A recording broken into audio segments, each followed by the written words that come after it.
Sziasztok, üdv a belső körből, Carpe diem, szép napra bírat valahol, itt annyira nem, de az idő ne vegye el a kedvünket, mert elmerülünk ma a Sörmennyországban, és szakavatott ember ül mellettem, aki bevezet minket a guri sörök rejtelmeibe, és ezen kívül még remélhetőleg olyan kalandos sztorikba is, amiket átélt a sörözés során. Nem is szaporítom tovább a szót, átadom először is a mikrofont. Miért kezdted el a sörfőzést? Sziasztok, Urbán Imre vagyok. Hol is kezdjem? Hány éve foglalkozom a sörfőzéssel? Ezt nem lehet megválaszolni, én igazából ebben nőttem fel. Ugye ez a családunk vállalkozása. A szüleim alapították a sörfőzést még a 90-es években. Ilyen módon én már ilyen 13 éves koromban a cefrézőt takarítottam. Nem azért, mert annyira azt akartam csinálni, hanem azért, mert hogy nyári munka gyakorlatként ezt kellett csinálnom. És hát tulajdonképpen ebbe rázódtam bele, ebben nőttem föl. Úgyhogy igen, 13 éves koromban már elkezdtem ezt csinálni, ellenben az üzemnek a vezetését, az 15 vagy 16, én már nem is számolom, 23 éves koromban kezdtem el, 38 vagyok, igen, 15 évvel ezelőtt kezdtem el. 15 éve kezdtem el a sörfőzőnek, vagy az üzemnek a vezetését. A szüleimmel csinálom, édesapámmal és édesanyámmal. És hát lényegében itt a guri sörfőzdének az összes receptjét azt én terveztem. Kvázi úgy kezelem őket, mint hogyha az embernek a gyereke lenne, kis túlzással. Be is mutattam itt a mellettem álló gyönyörű hölgyet. Sziasztok, Nagy Anita vagyok. Ez a söröző egy franchise lánc sörözője, a Guri Serház. Körülbelül 30. helye vagyunk, és nagyon nagy öröm számunkra, hogy nagy szeretettel fogadott minket Debrecen. Szeretnek minket, úgy érzem, szeretik a söreinket, és egyre többen látogatnak el hozzánk. Miért kézműves sör? Miért nem hagyományos sör? Mi a különbség a kézműves és a hagyományos sör között? Mindig azt szokták mondani, hogy ugye ezt így kézzel csinálják. Hát ugyanúgy főzzük, mint a nagyüzemek, csak nem akkor a hatékonysággal dolgozunk, és másfajta alapanyagokkal dolgozunk. És nem másfajta alapanyagokkal, hanem jobb minőségű alapanyagokkal. És én talán azt gondolom, hogy a kardinális különbség a kézműves sörök és a nagyüzemi sörök között az, hogy ott a recepttervezésnél kezdődik. Tehát a nagyüzemi söröket, azokat nagyon sok szempontból úgy tervezik, hogy ez gazdaságos legyen, minél nagyobb árréssel, minél nagyobb profittal tudjanak dolgozni. Na most, amikor én írok egy receptet, akkor én nem azt tartom szem előtt, hanem azt tartom szem előtt, hogy azoknak a kritériumoknak, ami ennek kell lennie annak a sörnek, annak az feleljen. És kis túlzással, vagy ezt lehet talán így fogalmazni, hogy amikor a nagyüzemekben általában a receptet azt részben a könyvelők írják, a kis üzemekben meg a sörfőzők. Tehát jó minőségű alapanyagokat használunk, gazdagon bánunk velük, és nem nézzük azt, hogy mennyi lesz a sörnek az önköltségi ára, nem lesz, amennyi lesz, és akkor így árakjuk be a terméket. Itt nagyon jó példa, hogy vannak ezek a hidegkomlózott sörök, manapság már a nagyüzemek is készítenek hidegkomlózott söröket. Na most ugye a nagyüzemi hidegkomlózott söröknél észre lehet venni, amikor az ember beleportyol, vagy megszaglásza ezeket a söröket, hogy sokkal kevésbé intenzívebb az illatuk, az aromájuk ezeknek a söröknek, mint a mieinknek. Vagy meg lehet nézni esetleg ugye alkoholfok, vagy szárazanyagtartalom. Szárazanyagtartalmat általában Magyarországon Ballingban szoktunk mérni. Bátrabban használjuk ezeket a malátákat, nincsenek úgy lesajnálva. Sokkal többet használunk ezekből, illetve hát maláták tekintetében is sokkal többfélét használunk, változatosabb. Én azt mondanám, hogy a kézműves sörök azért színesebbek, mint a nagyüzemi sörök. Igen, ezt meg tudom én is erősíteni maximálisan, meg szerintem bárki, aki már betévedt a guriba, hogyha legurított szó szerint valamit, és mondjuk egy sört nem más, akkor azért igen, olyan ízkavalkádok vannak, hogy hát ott ennyi érzést tesz az emberen úrrá, amikor belépott ebbe a sörökbe. Tehát nem csodálom, tényleg jó sörök vannak, és nagyon kedves hölgyek várnak itt. Úgyhogy rendszeresen visszajárunk, de valami őszintén. És nem elég rendszeresen. Jó, megkaptuk. Rendben. Alapvetően mit tudnák kiemelni a sörökről, tehát az itteni fogyasztásról, mondjuk helyileg mit kedvelnek legjobban a választékból? Amit nagyon tudni kell a mi söreinkről, hogy finomak. És szerintem így ezzel mindent el is mondtam. Ugye Nem vitás. kézműves sörök, amiben benne van a sörfőzőnek a szíve, lelke, a megalkotónak az egész lénye, és ez az van, hogy át is megy. Nagyon nagy szeretettel készülnek a termékek, nagyon nagy gondossággal, nagyon nagy higiéniás odafigyeléssel. Mondtad a receptúrákat. Én lehet, hogy én fantáziálom túl ezt a dolgot, csak ne úgy képzelem el, mint a költők, amikor így lehet a múzsája egy nő, vagy bármi az életben, és azt mondja, hú, hallod, ezt írok egy verset. Te meg azt mondod, én megcsinálok egy sört. Van egy ilyen sztorid, ami így, mit tudom én, akár ilyen, nevezzük idézővel pervers pillanatodban jött egy ötlet, hogy hát ebből én sört akarok. Hát ugye a recepttervezés az egy nagyon érdekes dolog. Azt nem úgy kell elképzelni, mint amikor otthon főzitek a vasárnapi tyúkuslevest. Aztán rakunk bele ezt is, azt is kóstolgatjuk, aztán majd ilyen lesz. A sörfőzés az egyáltalán nem ilyen. Meg ugye a kóstolás is ugye itt egy hónapot kell várni, hogy a végeredményt meg tud kóstolni, tehát ott nem nagyon tudsz belenyúlni. A recepttervezés folyamata az hogyan szokott zajlani? Most itt nézem itt a sör szortimentet, aztán mondjuk kiemelek mondjuk egy szezon, nézzük meg egy belga szezon, ezzel szoktam példálozni. Hogy jött az, hogy én akkor most belga szezont akarok főzni? Ugye én alapvetően azt szoktam nézni itt ugye vannak a guri sörházak, és akkor az az elképzelés van a fejemben, hogyha valaki bejön egy guri sörházba, akkor legyen előtte egy olyan választék, amiben minden ember megtalálja a maga ízlésének megfelelő sör. Ehhez nagyon fontos az, hogy legyen kontraszt a sörök között, különbözőségnek kell lenni a söröknek. És kezdetben az volt a probléma, hogy amikor bejött Magyarországra ez a sörforradalom, abban az időben nagyon sok ipát, apákat, ezeket a hidegkomlózott söröket főzték a sörfőzők. Manapság is ezek a sörök fogynak leginkább, és rám is ez volt jellemző, hogy nagyon-nagyon sok ipát és apát csináltunk, hidegkomlóztunk ilyen komlóval, olyan komlóval, amolyan komlóval. Igen, csak hogyha az ember bejött egy ilyen sörházba, akkor azt látta, hogy ez egy ilyen fejnehéz szortiment, nagyon sok a hideg komlózott sör, és emellett még vannak egyéb sörök is.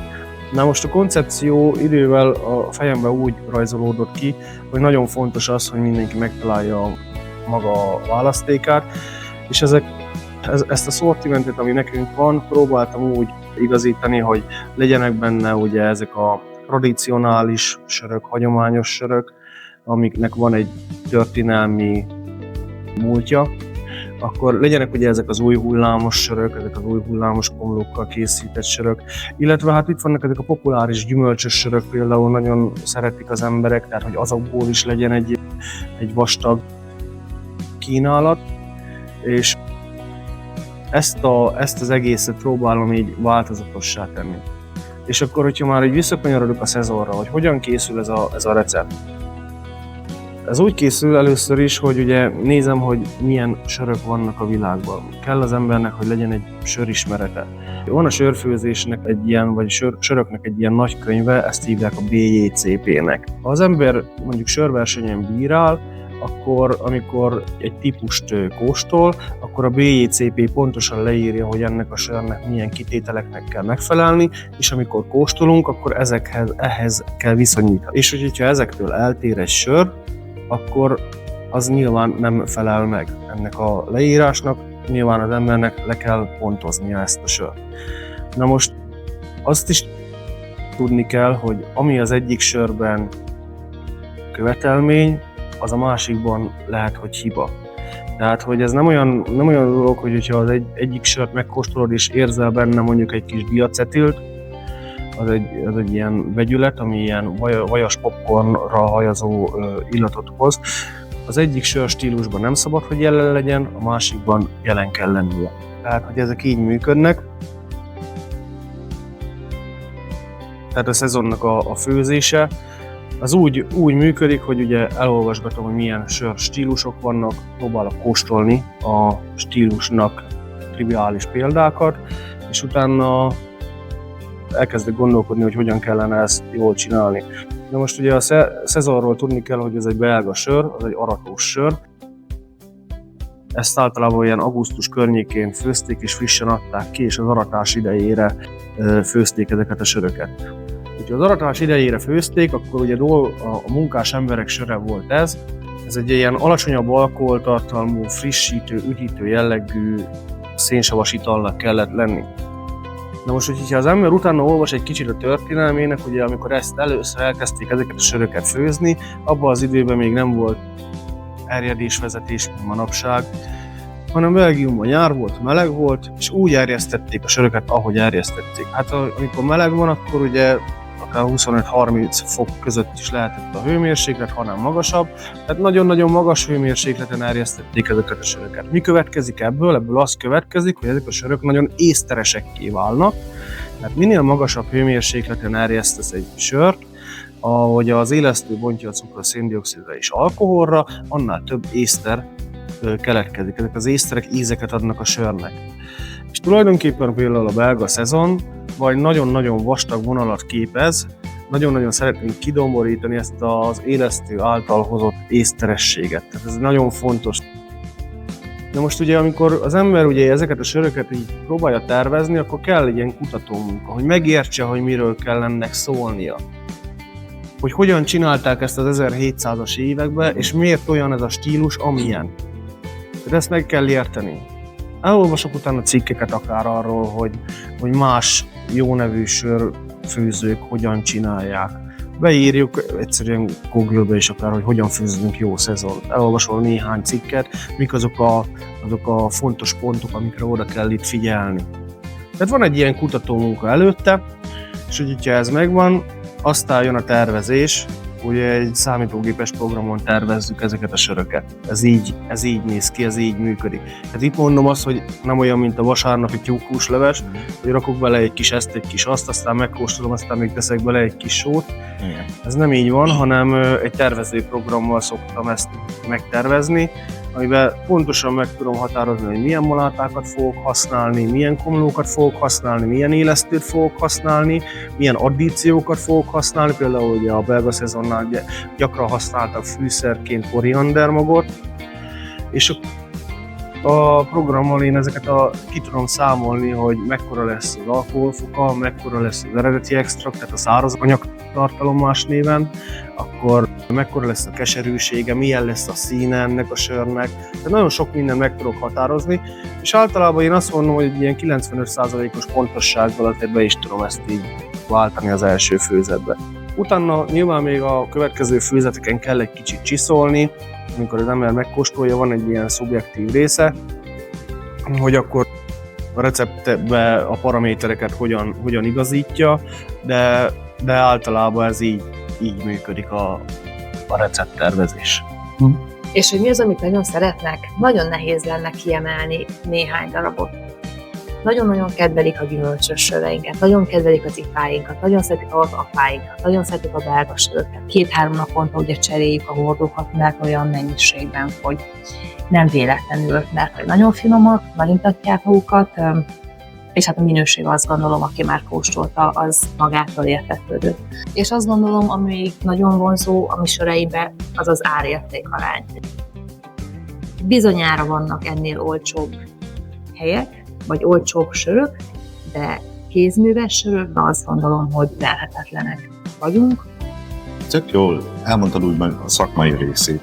Most amire kíváncsiak lennénk, szerintem sok ember, hogy van ennek egy olyan vicces rész, amikor mondjuk megterveztek egy sört, és mondjuk nem úgy alakulnak a dolgok, vagy esetleg arra gondolok, a sörfőzés során biztos kerültetek olyan fura szituációban, azt mondtátok, hogy hát igen, ezt nem így terveztük, de így alakult. Ilyen sztori is spontán beugrik neked, vagy a kezdetekkor, amikor még ugye nem olyanok voltak a körülmények, és hát kicsit máshogy kellett megoldani, rögtönözni kell, ha tetszett, ha nem. Hát nézd, azért voltak, főleg amikor kezdtem meg, ugye azt kell tudni, tehát egy kicsit messzebbről indítom ezt a történetet. A 90-es években Magyarországon nagyon-nagyon sok kisüzemi sörfőzde nyílt. 2000-es évekre ezeknek a a száma azt hiszem, hogy 200 fölött volt. Ezek a sörfőzdék, akik 90-es években nyitottak, azok nem ismertek még annyi alapanyagot, és a higiéniai gyakorlattal nagyon-nagyon sok probléma volt. És ennek következtében nagyon sok sör megromlott. És itt van az, hogy a 2000-es évekre ezeknek a száma 40 alá csökkent. Nem is volt annyi ismeretanyag, mint manapság. Ma már felmész az internetre, hogyha utána nézel, akkor ezt jól meg lehet tanulni. Abban az időben nem ismerték még ezeket. Apommal szoktunk erről beszélgetni, vagy beszélgetni már többször is, hogy ugye ő csak malátából is 2 fajtát ismert, volt a pilzeni, meg a festő maláta, esetleg még egy karamell maláta, de nem tudtak olyat, hogy mekkora volt az ABC-je annak a festő malátának, vagy mekkora volt az ABC-je a karamell malátának, vagy a komlóból is volt ugye keserű komló, meg aromat komló. Nem tudták azt, hogy milyen olajak voltak azokban a komlókban, tehát hogy nem voltak tisztában ezekkel. Az ismeretanyagok körülbelül mindenkinek ugyanaz a pár szakmai könyv volt, aztán sok mindent nem tudtak elsajátítani belőle. Na most, ugye ezek a sörök megromlottak. Nézzétek, őszinte leszek, mi se azért maradtunk talpon a 90-es évek óta, mert hogy annyira jó söröket főztünk a 90-es években. Hanem azért, mert volt 2 sörözőnk, ahol elmentek a sörök azelőtt, mielőtt még megromlottak volna. Tehát frissen kiment a tartályból, frissen került a csapra, ugye a friss sört ittak az emberek. És nem volt ideje megromlani. De manapság itt egy sörházba például, hogyha én elhozunk ide Debrecenbe söröket, nem tehetjük meg azt a luxus, hogy olyan söröket hozunk ki, amik megromlanának.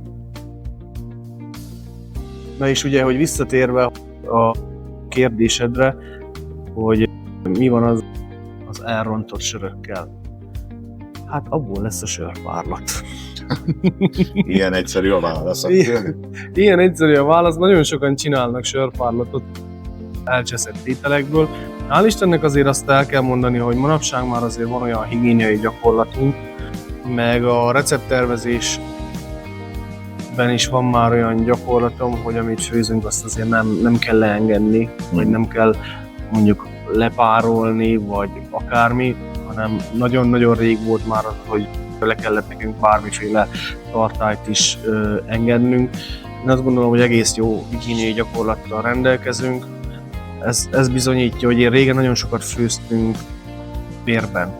Tehát az, hogy jött valaki a receptjével, mondjuk egy házi sörfőző, van egy jó receptje, és akkor én ezt főzem meg neki nagyban, és akkor kiszereltük ezt, akkoriban még palackoztunk, és kipalackoztuk, és volt olyan sör, amit 7 év múlva hoztak vissza, egy palackkal, ki volt éppen.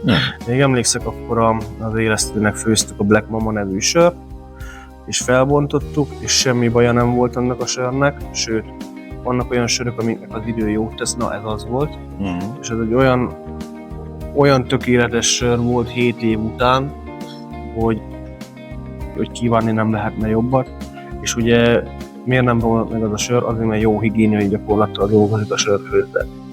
Hát ezt ilyen egyszerűen meg lehet állapítani, hogy ha egy sörfőzőnek jó a higiéniai gyakorlata, akkor ez a palack az nem fog megromlani.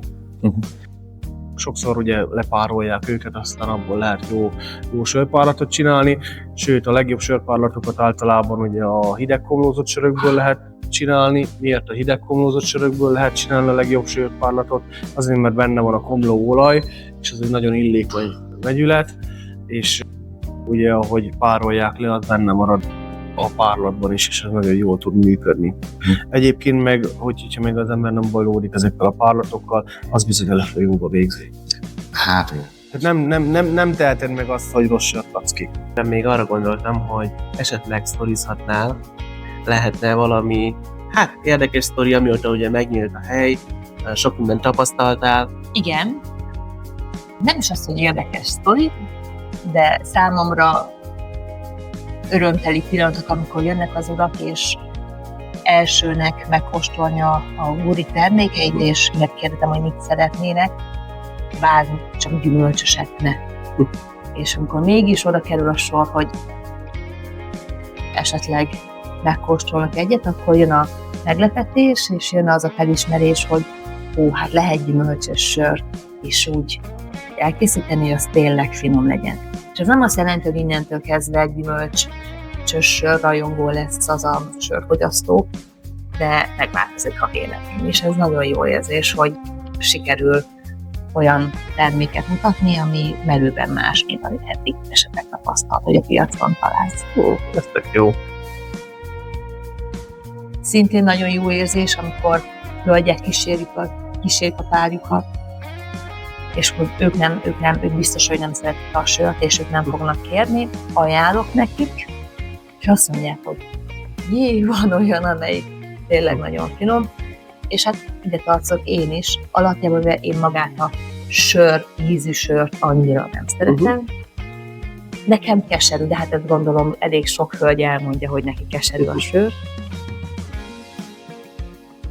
Viszont nem egy, nem kettő olyan sör van a palettánkon, amit én magam is nagy szeretettel fogyasztok, mert tényleg finom és jól esik. Na, ez tök jó egyébként. Végezetül utolsó kérdésem lenne, ugye gurisörökről beszélünk.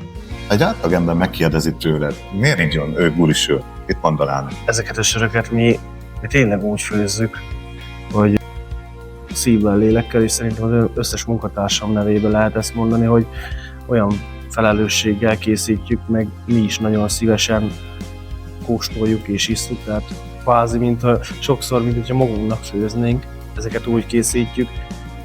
Ha belegondolunk az alapanyagokba, normális alapanyagokból, jó minőségű alapanyagokból főzzük, nem sajnáljuk ki belőle az alapanyagokat, a receptek normálisan meg vannak tervezve, látható itt mögöttem nyilván ezek az elismerések is azért vannak, mert jól működik a dolog, tehát a recept is rendben van, a főzés is rendben van, az alapanyagok is rendben vannak, abból születhetnek csak díjak, hogyha mindent az ember minden tekintetben jól végzi a munkáját.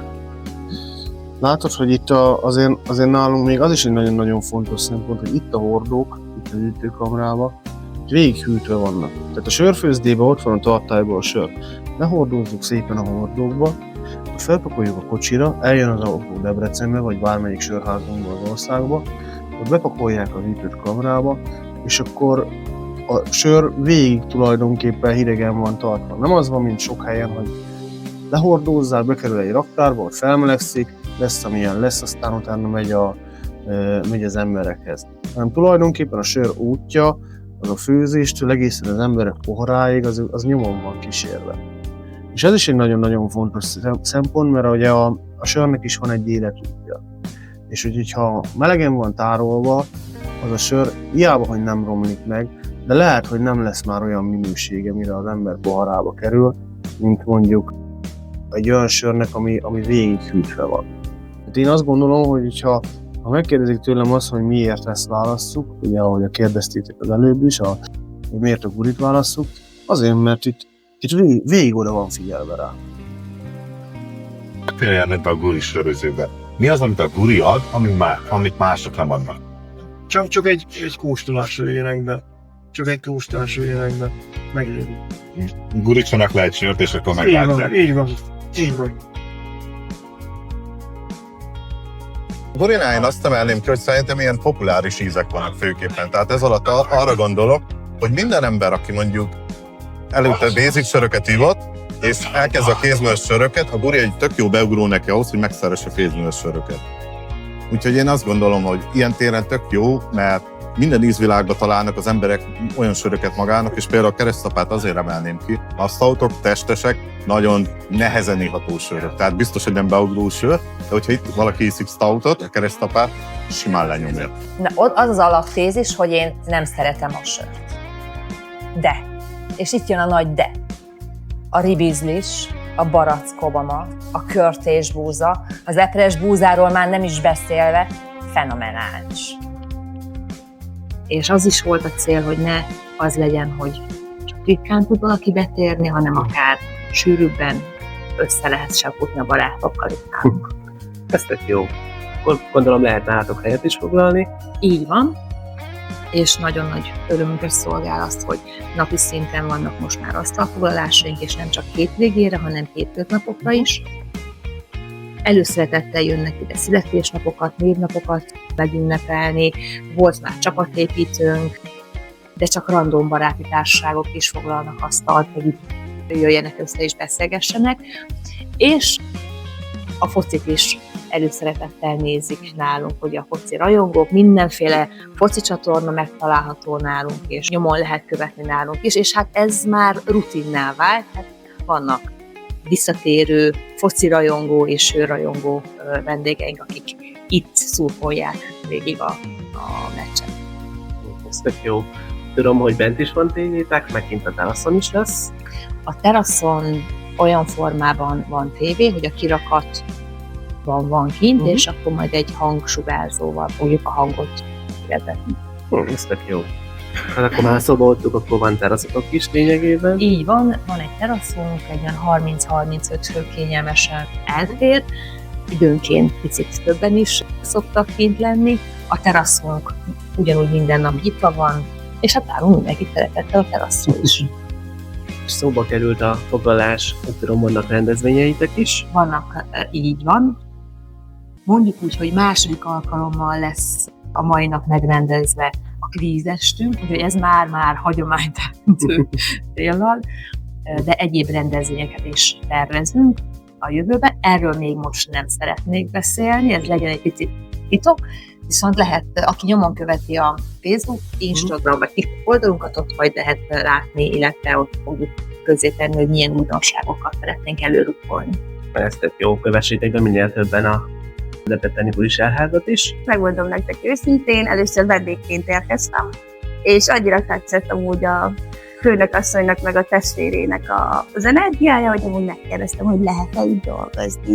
És hál' Istennek pont volt egy szabad pozíció, és azóta én is a buli csapatát erősítem. Gyertek, nagyon sok szeretettel várunk titeket. Várok mindenki szeretettel. Mi nagyon szépen köszönjük, szerintem ezek után mindenki gurisört akar majd inni. Körülötted a Ramazuri, Nalgud, Meritagud. Gyertek, gurítsatok be egy sört. Köszönöm. Köszönöm szépen. Köszönjük a figyelmet. Sziasztok! Sziasztok!